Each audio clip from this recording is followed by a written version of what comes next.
Don't ever watch this movie alone, or you'll definitely regret it. The story takes place at a party. A group of young people are playing with an app that predicts the exact time of death. A girl's phone shows she has 63 more years to live, while two others have 32 and 40 years left respectively. But at that moment, Courtney turns pale. Her phone says she only has 3 hours left to live. Her friends rush to comfort her, saying it's just a game and telling her not to take it seriously. But little do they know, this prediction is about to come true. After the party, Courtney's boyfriend Evan is already drunk. She tries to persuade him to walk home with her, but Evan is stubborn and insists on driving. Thinking about the app, Courtney can't shake the feeling that something bad is going to happen, so she makes the split decision to get out of the car and walk home. As she's approaching her front door, her phone lets out an eerie sound. She picks it up and sees the remaining time is less than 2 minutes. Scared out of her wits, Courtney sprints home and locks the door tightly, but just then, she hears a strange noise coming from the bathroom. When Courtney steps forward to check, she's suddenly lifted off the ground by an unseen force. Seconds later, she falls from a height and dies instantly, and the countdown on her phone hits 0 right at that moment. Meanwhile, Evan gets into a car accident. He's injured, but not seriously, but a large tree branch pierces the passenger seat. If Courtney had been sitting there, she would have suffered a fatal injury. The next day, when Evan learns about his girlfriend's death, he finally realizes the prediction was real. Even though Courtney didn't get in the car with him, she still couldn't escape her fate. He tells a nurse named Quinn about what happened and says he's going to die in 19 hours. Quinn comforts him, saying it's just a silly app and telling him not to worry about it. When the countdown is down to 3 minutes, Evan suddenly becomes extremely nervous. He walks into the hospital hallway and sees a dark figure in the mirror at the corner. He turns around nervously, but there's nothing there. The dark figure flashes past and shatters the mirror, scaring Evan so much that he immediately runs to the nearby stairwell. Right after that, there's a frantic knocking on the door,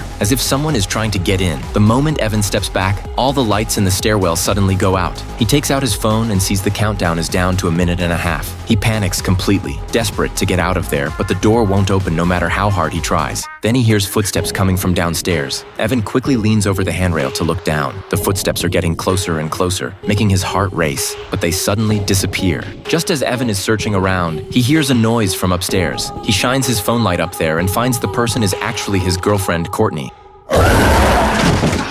In his shock, Evan loses his balance and falls down the stairs, dying a tragic death right as the countdown hits 0. When Quinn hears about Evan's death, she's instantly terrified. Because when she was talking about this with her colleagues yesterday, she also downloaded the app, and it says she only has 2 days left to live. Filled with fear, Quinn hurries to the ward to get Evan's phone, hoping to find out the reason behind the countdown. But the phone is password protected, and she can't unlock it. Helpless, Quinn goes to the morgue, pulls out Evan's body. She tries to unlock the phone with his fingerprint, but fails. Then she forces down her fear, pries open Evan's eyes, and uses facial recognition to unlock the phone. And sure enough, the countdown has already hit 0, leaving Quinn so scared that she collapses. Not knowing what to do, Quinn goes to a cell phone store to get a new phone and a new SIM card. Seeing that the app isn't on the screen, she thinks this might be the way to get rid of the countdown. But just as she's about to leave the store, something weird happens. The phone makes a sound like a monster growling, and then the app appears on her new phone out of nowhere. Quinn angrily demands an explanation from the store owner, asking why he installed such a thing on her phone. But the owner says he's never seen this app before. He even tries pressing the delete button several times, but it won't delete at all. After leaving the store, Quinn is so distracted that she almost hits a man while reversing her car. When she calms down and looks up, she sees a tall, dark figure in the backup camera's display. She turns around to look behind the car. There's clearly nothing there, but the dark figure in the camera is crystal clear. Just as Quinn is overcome with terror, a pair of large hands reach out to her from behind.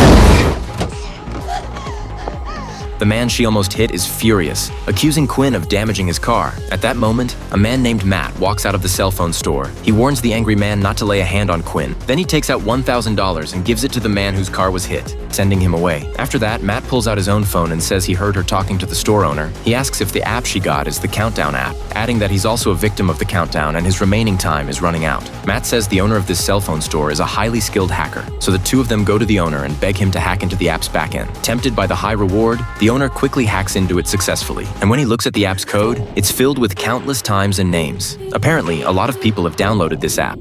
Quinn asks the owner to modify the countdown time for both of them, and it actually works. With the crisis averted, both of them let out a sigh of relief and let go of their previous worries. Quinn takes the initiative to invite Matt to stay at her house for the night, wanting to see if anything will happen that night. The two of them pour their hearts out to each other and fall asleep in each other's arms. In the middle of the night, the lights in the room flicker a few times and then go out suddenly. Quinn wakes up right away and sees Matt holding her beside her so she doesn't feel scared. At that moment, a shadow appears at the door and flashes past. Quinn quickly calls out to Matt beside her, but to her surprise, Matt pushes the door open and walks in, asking her what's wrong.